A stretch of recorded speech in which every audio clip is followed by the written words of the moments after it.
F1 racing has always been a hotbed for groundbreaking tech that eventually makes its way into our everyday cars. Can you believe that even something as basic as the rearview mirror came from the racetrack? Yep.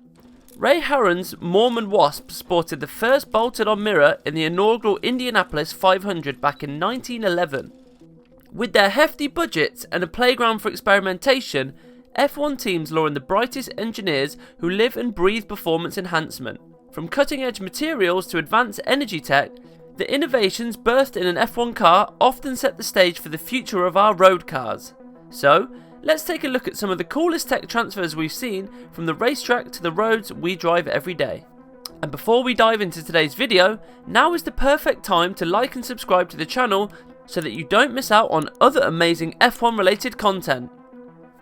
Bringing F1 technology into our everyday cars isn't as simple as tossing a fancy new part over the wall from the pit lane and slapping it onto a regular road car. Oh no, it's a bit more complicated than that. You see, F1 cars and the vehicles we drive on the road have very different agendas. A Formula 1 car is all about shaving milliseconds off lap times, designed to be the fastest thing on four wheels for just a few heart-pounding laps. It doesn't need to worry about having space for more passengers or surviving pothole-ridden winter roads. Consumer cars, on the other hand, have to be built to last for years, accommodating everyone from teen drivers to grandparents. Tracing a feature in your daily driver back to its F1 origins can be like solving a tech genealogy puzzle. Sometimes the innovation trickles down through other racing series like IndyCar or NASCAR, or even gets tested in the aerospace industry before making its way to our driveways. Take turbocharging for example. It was first used on airplane engines to boost power using exhaust gases. Now, turbos are common in both consumer cars and F1 machines. While not every cool new car feature comes from the racetrack, engineers agree that there are a few standout innovations in our cars today that owe a big thank you to Formula 1. Let's begin with safety features. Back in the day, high-speed motorsports were downright dangerous, with many drivers losing their lives on the track. Thankfully over the years, major series like Formula 1, NASCAR and IndyCar have made huge strides in making racing safer. Manufacturers didn't just focus on keeping drivers safe, they meticulously analysed crash data to develop safety features that eventually made their way into our everyday cars. Take the driver's seat and head restraints for example. These evolved into the seat belts and headrests we use today. Seat belts are now mandatory in almost every country, but headrests often fly under the radar. They play a crucial role in preventing severe whiplash injuries in rear-end collisions, something motorsport crash analysis have proven with the head and neck support system, or HANS. Although headrests were invented in 1921 and used by Volvo in the 1960s, they only became standard in passenger cars after HANS demonstrated a 72% success rate in preventing neck injuries. The list of safety features that started in motorsport and ended up in our cars is impressive. Anti-lock braking system or ABS, traction control for better cornering, radial tyres, all-wheel drive or AWD, and multi-function steering wheels to name a few. All these innovations, born on the racetrack, are now standard safety features in the cars we drive every day. Paddle shifters. There was a time when paddle shifters were the secret sauce of supercars, those fancy little tabs behind the steering wheel. Well, they've gone mainstream. Nowadays you can find them in everything from a sleek Nissan Maxima to a vintage 2010 Chevy Camaro. They're so common now that you might not even realise your car has them. The journey of the paddle shifter began way back in 1979 with studies and track tests on semi-automatic gearboxes. Back then, F1 cars used manual transmissions like motorcycles, with drivers clicking up and down through the gears. This process took precious seconds and hands off the steering wheel, a big no-no when you're zipping around a track at breakneck speeds. Then came 1989, and Nigel Mansell made history by winning the Brazilian Grand Prix in a Ferrari F189, the first car with an electro-hydraulic gear shift on the steering wheel.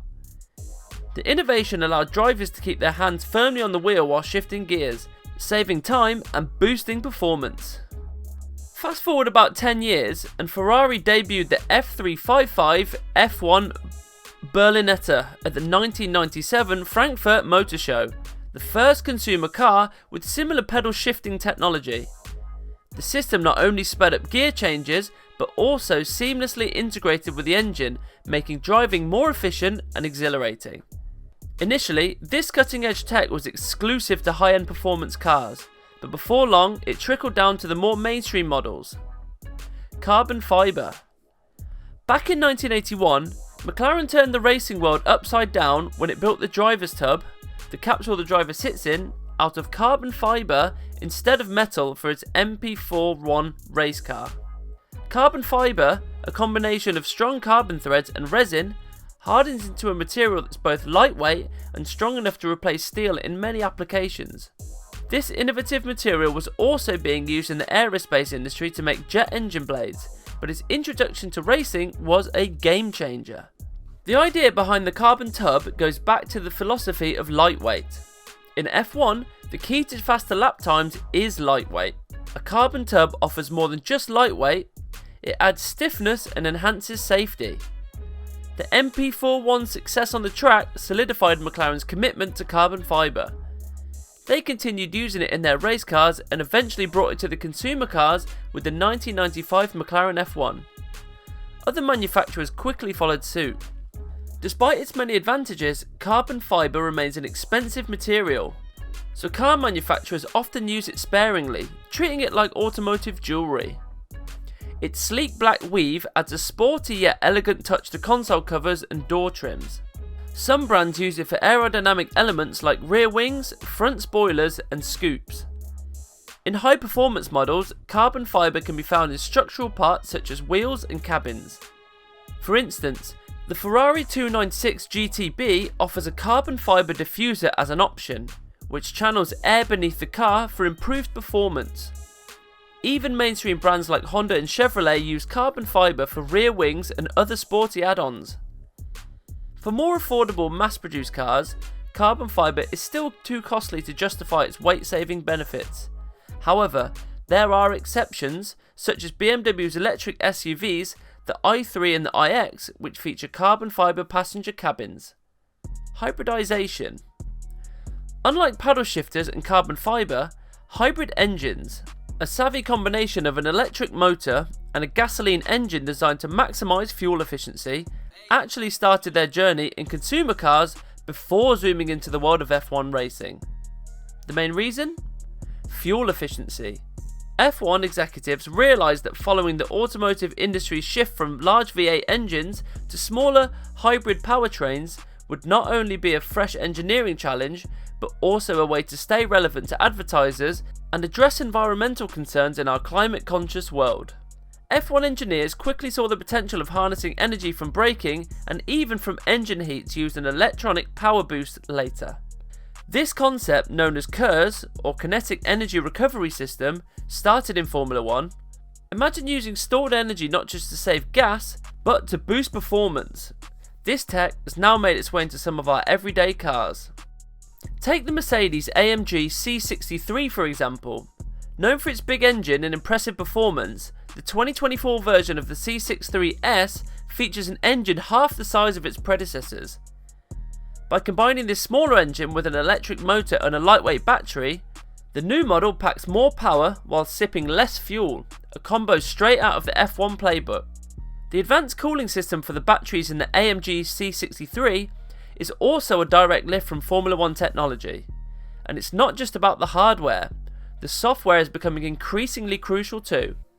Improvements in battery technology and energy management are set to enhance consumer electric vehicles, while breakthrough in biofuels could help cars transition away from fossil fuels, reducing our carbon footprint. So next time you see a sleek hybrid car gliding down the road, remember it's not just a marvel of modern engineering, it's carrying a bit of F1 magic under the hood. Have you ever wondered why your car's steering wheel looks like a mini spaceship control panel? You can thank Formula 1 for that. The buttons for adjusting the volume, flipping through radio stations, tweaking the driver's display, and even setting cruise control all trace their origins back to F1 technology. This nifty practice kicked off in the 1970s, but really took off in the 80s and 90s as cars got more tech savvy. Zipping around a track at 300 km an hour, drivers couldn't afford to fumble around looking for buttons. The solution? slap those controls right on the steering wheel. Today's Formula 1 cars are like tech-packed rocket ships on wheels, boasting up to 25 switches and dials.